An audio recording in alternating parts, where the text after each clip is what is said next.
en 1860, en lo más profundo de la selva camboyana. Un explorador francés llamado Henry Mouat se topó con algo que no tenía ningún sentido. Él no estaba buscando reescribir la historia, pero lo que encontró lo obligó a hacerlo. Entre raíces gigantescas que parecían serpientes de piedra y muros devorados por la vegetación, emergieron templos colosales, galerías perfectamente alineadas y sistemas hidráulicos que desafiaban la imaginación. La selva parecía estar revelando un secreto que había guardado durante demasiado tiempo. Pero lo más extraño no era el tamaño de aquella ciudad perdida, Angkor.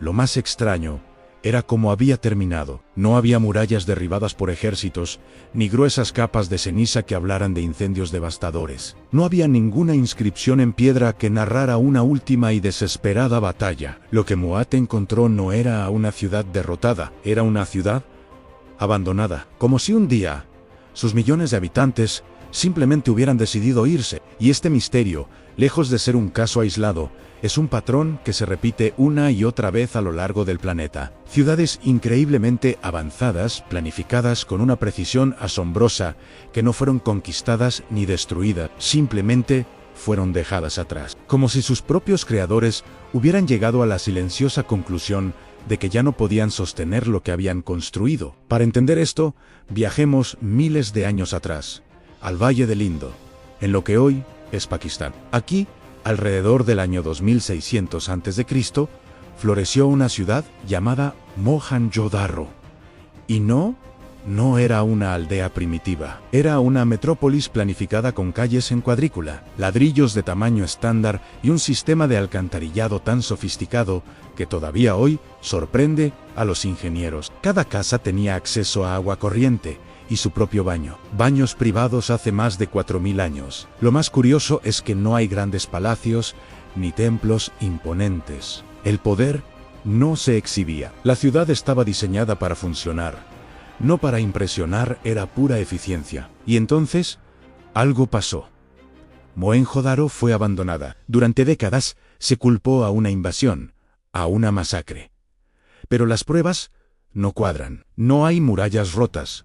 No hay arsenales de armas. Sí, se encontraron algunos esqueletos dispersos, pero no muestran signos de una batalla a gran escala. Las investigaciones más recientes apuntan a un culpable diferente en el clima. Es posible que el río Indo cambiara su curso, provocando inundaciones catastróficas o sequías extremas que hicieron imposible la vida en la ciudad. Pero esto tampoco lo explica todo. Otras civilizaciones se han enfrentado a desastres climáticos y se han adaptado, han reconstruido. A Mohenjo-Daro no fue abandonada para siempre. Y su escritura, que aún no hemos logrado descifrar, guarda un silencio que pesa más que cualquier ruina. Ese mismo silencio resuena siglos después y a una escala mucho mayor en Angkor, la ciudad que descubrió Mouat. Angkor no era solo una ciudad, era una red urbana gigantesca, una de las más grandes del mundo preindustrial. Su secreto era un sistema hidráulico monumental, una obra de ingeniería que domesticaba los monzones. Con canales, diques y enormes embalses, garantizaban cosechas durante todo el año, sin importar el clima. Angkor no dependía de su entorno, lo controlaba. Durante siglos, esta tecnología sostuvo a una población masiva, y sin embargo, también fue abandonada. ¿Por qué? La tecnología LiDAR, que nos permite ver a través de la densa jungla, ha revelado la verdad. Su increíble sistema hidráulico empezó a fallar. Canales obstruidos, diques rotos, en una red tan compleja e interconectada, un pequeño fallo podía provocar un colapso en cadena. Y aquí viene la pregunta incómoda. ¿Ansi fueron capaces de construir algo tan magnífico como el templo de Angkor Wat? ¿Por qué no pudieron reparar sus propios canales? La respuesta quizás no sea técnica, sino social. Un sistema tan complejo necesita una administración central fuerte para funcionar. Si esa administración se debilita, si la coordinación se pierde, la infraestructura, por muy genial que sea, se desmorona. Angkor no fue destruida en una batalla, simplemente se volvió insostenible. La selva reclamó templos que estaban perfectamente intactos, pero la red invisible que mantenía todo en equilibrio ya no existía. Y el patrón continúa en el otro lado del mundo, en la selva de Mesoamérica. Palenque, un poderoso centro ceremonial y político del mundo maya, con sus pirámides escalonadas y sus avanzados conocimientos de astronomía, también corrió la misma suerte. De nuevo, no hay signos de una gran guerra o una destrucción masiva. Las últimas inscripciones talladas en piedra simplemente se detienen. La construcción se para. La ciudad, poco a poco, se apaga. Aquí también se habla de sequías prolongadas, y es una explicación muy probable. Pero otras ciudades mayas cercanas sufrieron las mismas sequías y lograron sobrevivir más tiempo. Esto nos sugiere que el problema no era solo ambiental, pudo ser una crisis de confianza. Cuando la élite gobernante ya no puede garantizar la prosperidad, cuando los rituales ya no traen la lluvia, la gente deja de creer en el sistema. Y no necesitas un ejército invasor para derribar una ciudad. A veces, solo basta con que la gente se marche. El caso de Tikal, otra superpotencia maya, es aún más dramático. Tikal dominó la región durante más de 1000 años, construyendo templos que se alzaban más de 70 metros sobre la selva. Nada en su arquitectura sugiere debilidad. Y sin embargo, hacia el siglo IX, todo se detuvo. Las inscripciones cesaron.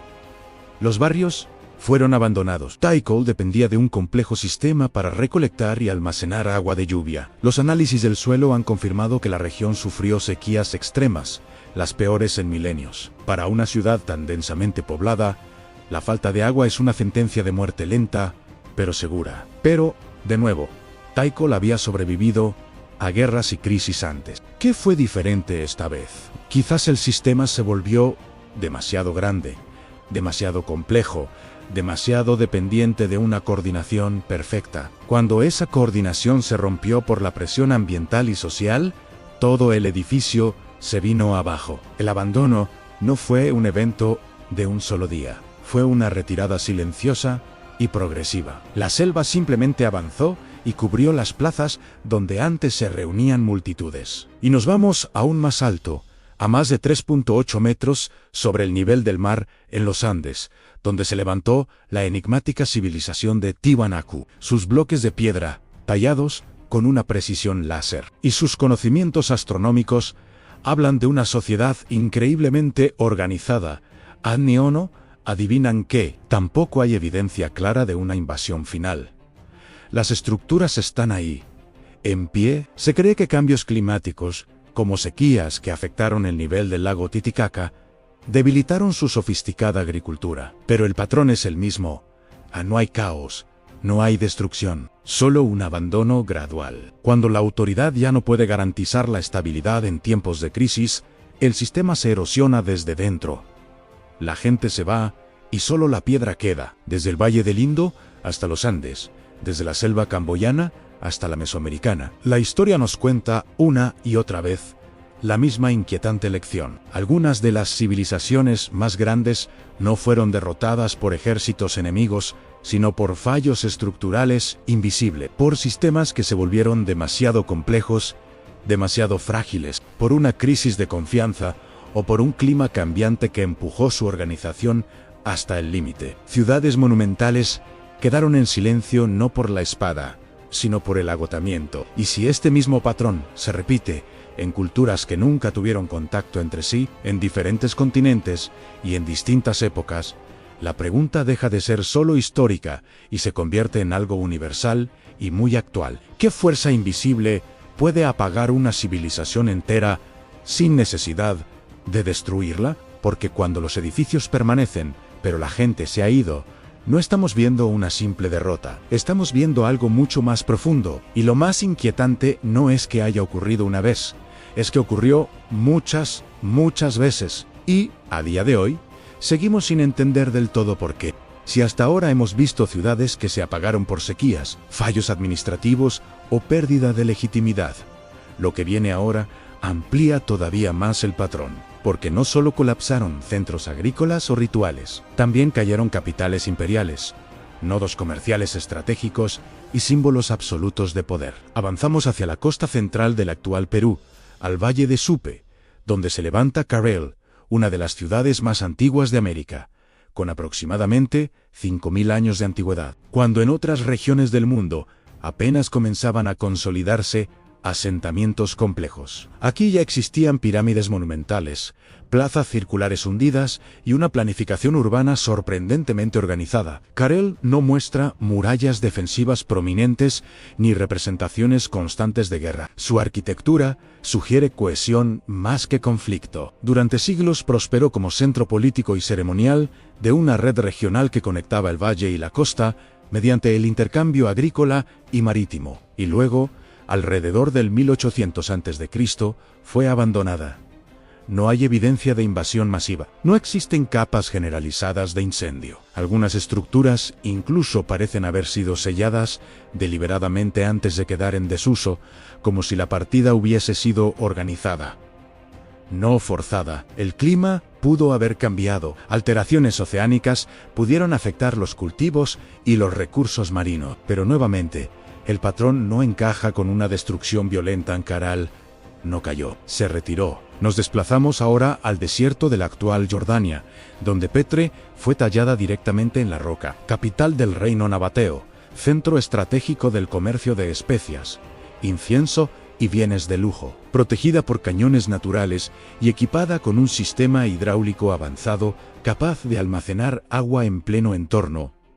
Aridon Petra no era frágil, era estratégica, rica y técnicamente preparada. Sus ingenieros dominaban el agua en el desierto. Sus fachadas monumentales siguen en pie hasta hoy. Su declive comenzó tras la anexión romana. Las rutas comerciales cambiaron, el comercio marítimo desplazó las caravanas terrestres. Los terremotos dañaron parte de la infraestructura hidráulica. Pero lo crucial es esto: Ampetre no fue arrasada por un ejército definitivo, fue perdiendo su función. Y cuando una ciudad pierde su función dentro de un sistema económico mayor, su arquitectura deja de ser suficiente para sostenerla. No fue la espada la que la venció, fue la irrelevancia progresiva dentro de una red cambiante. El patrón continúa en Anatolia Central con Hattusa, capital del imperio hitita. Murallas ciclópeas, puertas monumentales, tratados internacionales, un ejército poderoso. No hablamos de un centro vulnerable. Hattusa fue abandonada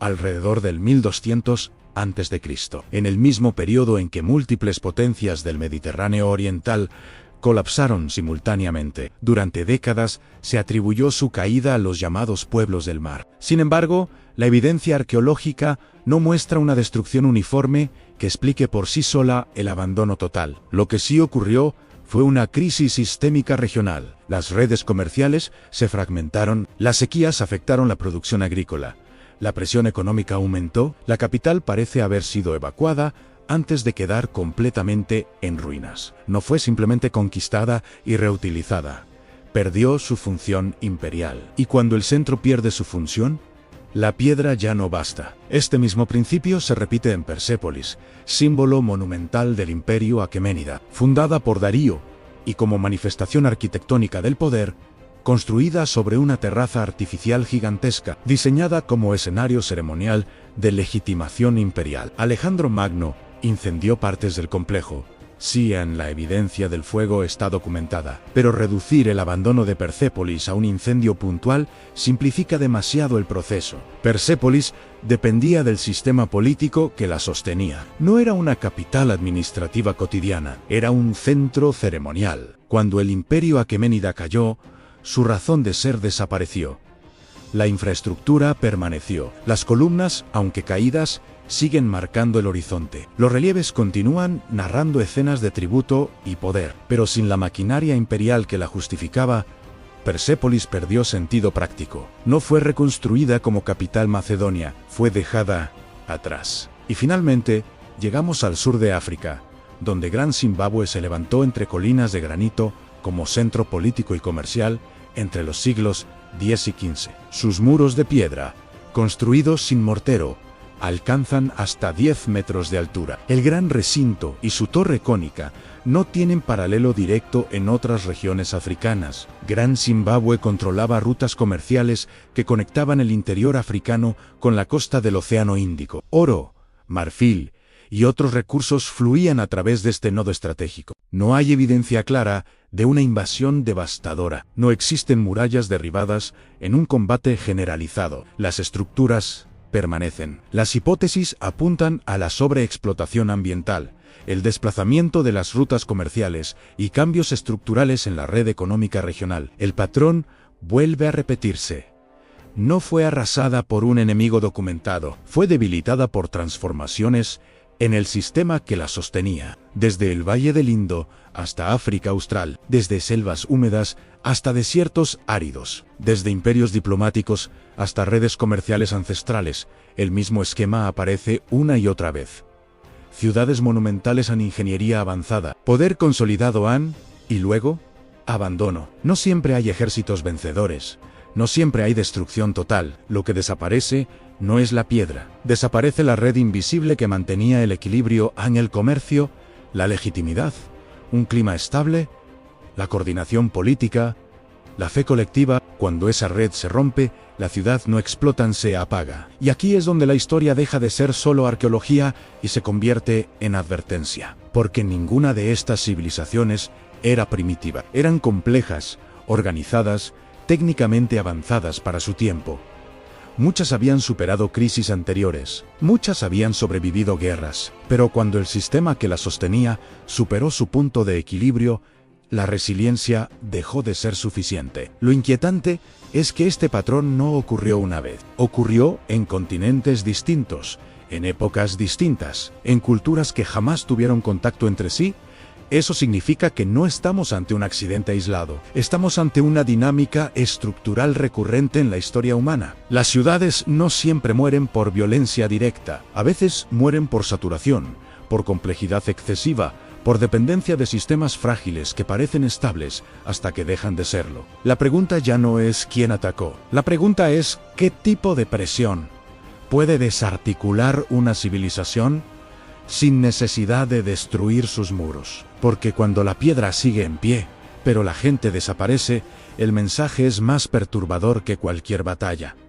No hubo un enemigo visible, hubo un límite invisible, y tal vez ese sea el verdadero misterio. Porque si el pasado demuestra que sistemas enteros pueden apagarse sin una guerra final, entonces la lección no pertenece solo a la antigüedad, pertenece a cualquier sociedad que dependa de redes complejas, equilibrio climático, estabilidad económica y legitimidad política. Las ruinas que hoy admiramos como patrimonio mundial no son solo vestigios románticos del pasado, son recordatorios silenciosos de que la grandeza no garantiza la permanencia. Desde Mohenjo-Daro hasta Gran Zimbabue, la historia repite la misma advertencia en piedra. Cuando el sistema que sostiene una civilización se fractura, la arquitectura puede sobrevivir, pero la civilización no. Gracias por acompañarnos en este viaje. Si te interesan estas historias que conectan el pasado con nuestro presente, no olvides suscribirte. Nos vemos en el próximo video.